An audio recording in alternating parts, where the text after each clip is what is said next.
ಇವತ್ತು ಮಾರ್ಕೆಟ್ ಇಷ್ಟು ಕರೆಕ್ಷನ್ಸ್ ಆಗೋದಕ್ಕೆ ಏನು ರೀಸನ್ಸ್ ಅಂತ ಗೊತ್ತಾ ನಿಮಗೆ? ಎಲ್ಲವನ್ನು ಹೇಳ್ತೀನಿ. ಹಾಗಾದರೆ ಈ ವಿಡಿಯೋನ ಕೊನೆಯವರೆಗೂ ನೋಡಿ. ಮೊದಲೇ ಪಾಯಿಂಟ್ ಬಂದ್ಬಿಟ್ಟು ಟಾಟಾ ಗ್ರೂಪ್ನ ಚೇರ್ಮನ್ರಾದಂಥ ಎನ್ ಚಂದ್ರಶೇಖರ್ ಅವರು ಇವತ್ತು ರಿಸೈನ್ ಮಾಡಿದ್ದಾರೆ. ಎಲ್ಲರೂ ಏನು ಎಕ್ಸ್ಪೆಕ್ಟ್ ಮಾಡ್ತಾ ಇದ್ದಾರೆ ಅಂತಂದರೆ ಎನ್ ಚಂದ್ರಶೇಖರ್ನ ಇನ್ನೊಂದು ಟರ್ಮ್ಗೆ ಚೇರ್ಮನ್ ಮಾಡ್ಬೋದು ಅಂತೇಳಿ ಎಲ್ಲರೂ ಎಕ್ಸ್ಪೆಕ್ಟ್ ಮಾಡ್ತಾಯಿದ್ರು. ಆದರೆ ಟಾಟಾ ಗ್ರೂಪ್ನ ಮ್ಯಾನೇಜ್ಮೆಂಟ್ ಆ ರೀತಿ ಮಾಡಿಲ್ಲ. ಇವರ ಟರ್ಮ್ ಬಂದ್ಬಿಟ್ಟು ಫೆಬ್ರವರಿ ತಿಂಗಳಲ್ಲಿ 2027ರಲ್ಲಿ ಅಂತ್ಯ ಆಗುತ್ತೆ. ಅದಾದಮೇಲೆ ಇವರು ನೆಕ್ಸ್ಟ್ ಟರ್ಮ್ಗೆ ಚೇರ್ಮನ್ ಆಗಲ್ಲ.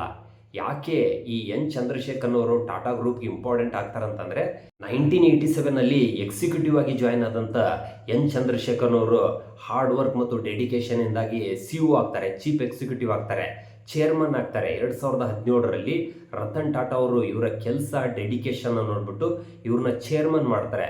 ಇವ್ರ ಲೀಡರ್ಶಿಪ್ಪಲ್ಲೇ ಟಾಟಾ ಗ್ರೂಪ್ ದೊಡ್ಡ ಮಟ್ಟದಲ್ಲಿ ಗ್ರೋತ್ ಆಗುತ್ತೆ. ಇವ್ರ ಸಂದರ್ಭದಲ್ಲೇ ಟೈಟಾನ್ ಬೆಳೆಯುತ್ತೆ, TCS ಬೆಳೆಯುತ್ತೆ, ಟ್ರೆಂಟ್ ಬೆಳೆಯುತ್ತೆ, ಇಂಡಿಯನ್ ಹೋಟೆಲ್ ಬೆಳೆಯುತ್ತೆ. ಈ ರೀತಿ ಅನೇಕ ಕಂಪ್ನಿಗಳು ದೊಡ್ಡ ಮಟ್ಟದಲ್ಲಿ ಗ್ರೋತ್ ಆಗ್ತವೆ. ಅದಕ್ಕೋಸ್ಕರ ಇವರ ಲೀಡರ್ಶಿಪ್ಪು ಟಾಟಾ ಗ್ರೂಪ್ಗೆ ಭಾರಿ ಇಂಪಾರ್ಟೆಂಟ್ ಆಗಿತ್ತು. ಸದ್ಯಕ್ಕೆ ಇವರು ಲೀಡರ್ಶಿಪ್ಪಿಂದ ಎಕ್ಸಿಟ್ ಆಗ್ತಿರೋದು ಟಾಟಾ ಗ್ರೂಪ್ಗೆ ಸ್ವಲ್ಪ ಮಟ್ಟಿಗೆ ಸೆಟ್ ಬ್ಯಾಕ್ ಆಗುವಂಥ ಚಾನ್ಸಸ್ ಜಾಸ್ತಿ ಇದೆ.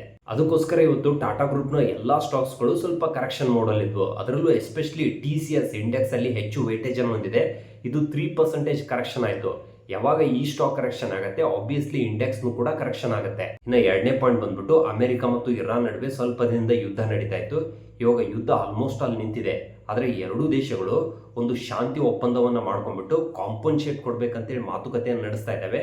ಆದರೆ ಈ ಮಾತುಕತೆ ಯಾವುದೇ ರೀತಿ ಫಲಪ್ರದವಾಗಿಲ್ಲ, ಒಂದು ಕೊನೆ ಸ್ಟೇಜಿಗೆ ಬಂದಿಲ್ಲ. ಅದಕ್ಕೋಸ್ಕರ ಮಾರ್ಕೆಟು ಸ್ವಲ್ಪ ವಾಲಟಲ್ ಮೋಡಿದೆ. ಅದರ ಜೊತೆಗೆ ಇನ್ನೂ ಸ್ಟ್ರೇಟ್ ಆಫ್ ಹಾರ್ಮೋಸನ್ನು ರೀಓಪನ್ ಮಾಡ್ತೀವಿ ಅಂತ ಹೇಳ್ತಾ ಇದ್ದಾರೆ. ಇನ್ನೂ ಕೂಡ ಅದು ರೀಓಪನ್ ಆಗಿಲ್ಲ. ಅದಕ್ಕೋಸ್ಕರ ಕ್ರೂಡ್ ಆಯಿಲ್ ಪ್ರೈಸ್ ಬಂದ್ಬಿಟ್ಟು ಅಗೇನ್ $90 ಪರ್ ಬ್ಯಾರಲಲ್ಲಿ ಬಂದು ಟ್ರೇಡ್ ಆಗ್ತಿದೆ. ಸೊ ಒಂದು ವೇಳೆ ಕ್ರೂಡ್ ಆಯಿಲ್ ಪ್ರೈಸ್ ಏನಾದರೂ ಕಂಟಿನ್ಯೂ ಆಗಿ ಇನ್ಕ್ರೀಸ್ ಆಗಿದೆ ಆದರೆ ಎಲ್ಲ ದೇಶದ ಸ್ಟಾಕ್ ಮಾರ್ಕೆಟ್ ಮೇಲೆ ಮತ್ತು ಇಕಾನಮಿ ಮೇಲೆ ಇದು ನೆಗೆಟಿವ್ ಇಂಪ್ಯಾಕ್ಟನ್ನು ಕ್ರಿಯೇಟ್ ಮಾಡುವಂಥ ಚಾನ್ಸಸ್ ಜಾಸ್ತಿ ಇದೆ. ಅದಕ್ಕೋಸ್ಕರ ಮಾರ್ಕೆಟ್ ಇವತ್ತು ಸ್ವಲ್ಪ ಕರೆಕ್ಷನ್ಸ್ ಆಯಿತು. ಸ್ನೇಹಿತರೆ, ಇದ್ರ ಬಗ್ಗೆ ನಿಮ್ಮ ಅಭಿಪ್ರಾಯ ಅನ್ನೋದನ್ನು ತಪ್ಪದೇ ಕಮೆಂಟ್ ಮಾಡಿ ತಿಳಿಸಿ. ಅದರ ಜೊತೆಗೆ ಇದೇ ಶನಿವಾರ ಭಾನುವಾರ 15, 16ರಂದು ನಾವು ಆನ್ಲೈನ್ ಕ್ಲಾಸ್ಗಳನ್ನು ಕಂಡಕ್ಟ್ ಮಾಡ್ತಾ ಇದ್ದೀವಿ. ಇದರಲ್ಲಿ ಇನ್ವೆಸ್ಟ್ಮೆಂಟು ಮತ್ತು ಟ್ರೇಡಿಂಗ್ ಎರಡು ಟಾಪಿಕ್ಸ್ಗಳನ್ನು ಕವರ್ ಮಾಡ್ತಾ ಇದ್ದೀವಿ.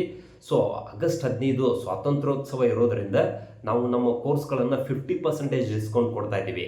ಕೋರ್ಸ್ ಎಕ್ಸಾಕ್ಟ್ ಪ್ರೈಸ್ ಬಂದ್ಬಿಟ್ಟು 4000 ಇರುತ್ತೆ. Since it is a independence day, we are giving a 50% discount.